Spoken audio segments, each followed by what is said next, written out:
bizarreness of bunnies laying eggs. But I just can't comprehend how the most defining event in history has been reduced to such frivolities. I mean, his death literally split time in two. There's only a BC or an AD, and I know you didn't get it. Like your fathers before you, they never really cracked it, because if they did, they wouldn't have even crucified him to start with.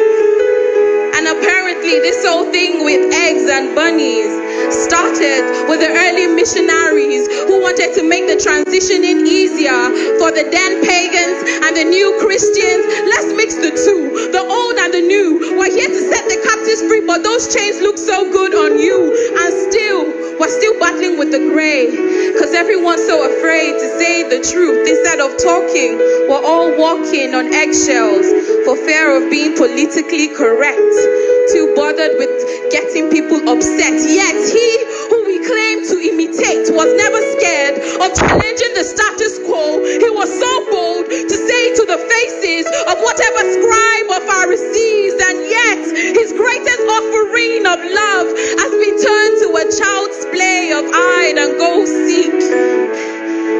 How ironically befitting of how they were so blind and could not see, because it was right in their faces and they didn't know it was he. The familiarity of his perceived identity, the son of a carpenter who helped his daddy with the nails and the wood, but stood as they nailed him to the wood. They couldn't fathom him.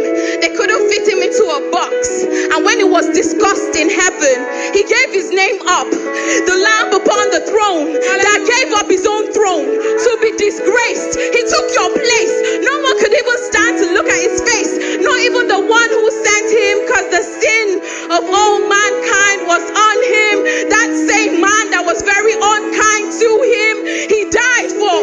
He paid the highest price for the love of a bride, not the one that is longing for him, the one that was hinting at him, the one that was dropping cues and saying, "Oh God, when will you propose?" No, the one that didn't even know that she would ever come to know. He gave it all for a chance of a life with her.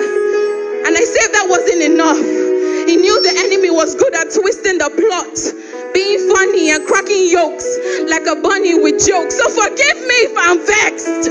That man's greatest attempt to forget is something as pathetic as bunnies and eggs.